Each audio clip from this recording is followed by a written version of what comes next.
Hello guys! Hello Aries! Welcome dito sa aking channel Aries. Alamin natin kung anong messages, vibration, gabay, energy para sa lahat ng Aries friends natin na nanonood. General reading last 2 weeks ng January 2024 para sa lahat ng Aries. Abundance. Oops.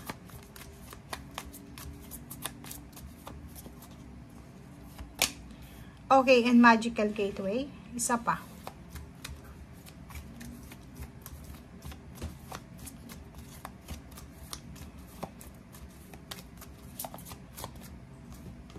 Okay. And shine from within.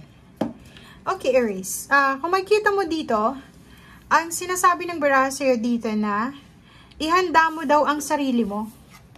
Okay, be courageous. Be courageous, be brave.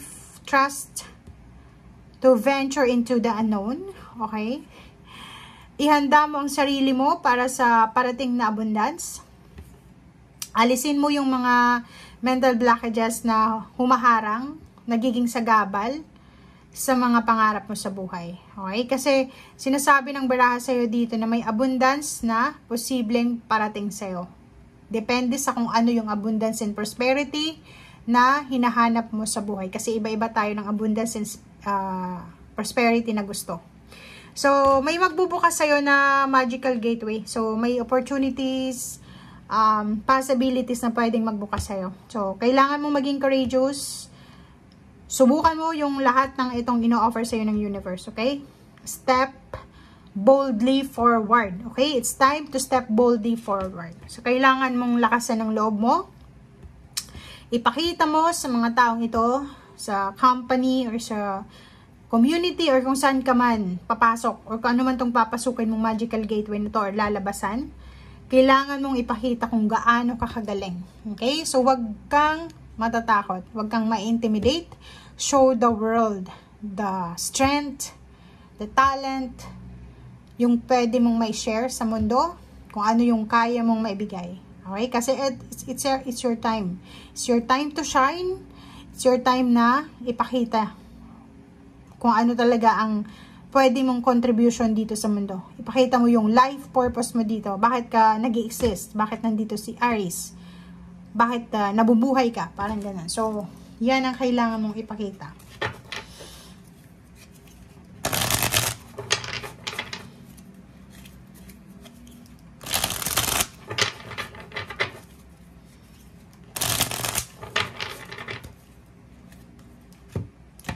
Okay.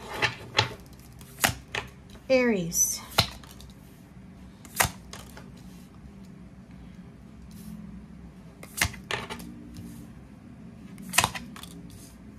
Nako. May iba ditong Aries na nandito sa 9 of Air, 'di ba? Nakikita mo yung baraha mo, pakitingnan mo.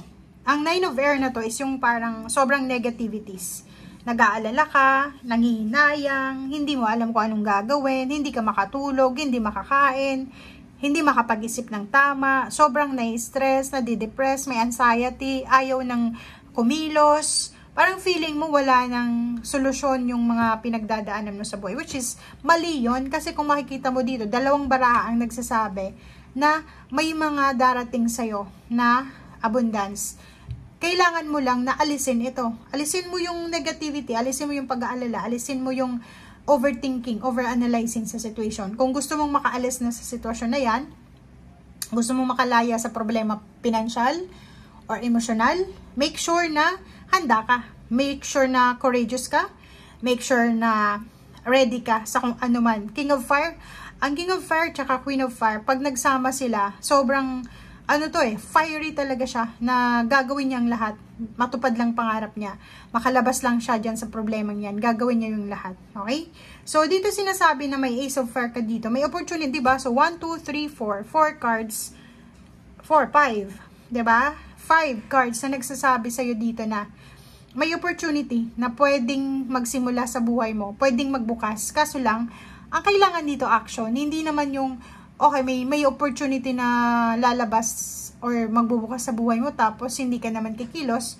Sinong kikilos para sa'yo? 'Di ba? So, kailangan mong kumilos. Ang Ace of Fire na to, is parang sinasabi na kailangan mong hawakan yung fire.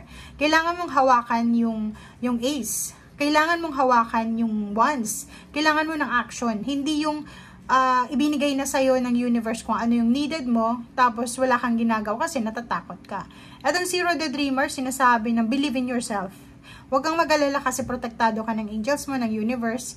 And sa pagsisimula, sinasabi ng baraha sa'yo dito na mahirap talaga sa simula. Kahit ano, relationship, trabaho, negosyo, lahat ng pagsisimula, sobrang hirap. So, kailangan mong maging malakas, maging strong, courageous, determinado. Kasi, energy mo yun eh. Imposible naman na Aries mahina ang loob, di ba? Ang Aries, Leo, Sagittarius, malakas ang loob nila. Pero yung pinakamalakas dyan is Leo.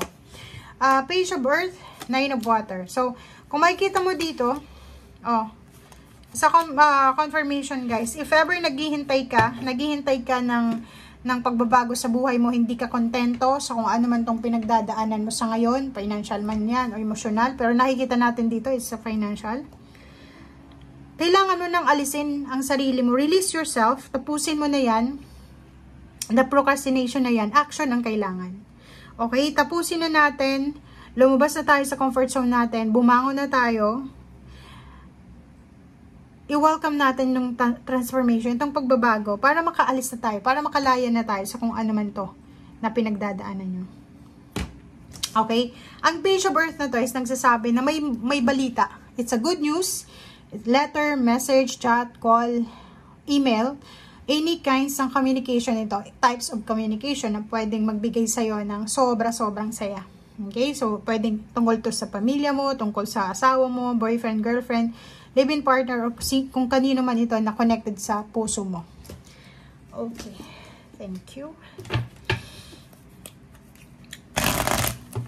Aries. Pasensya na Aries ah. May sipon ako.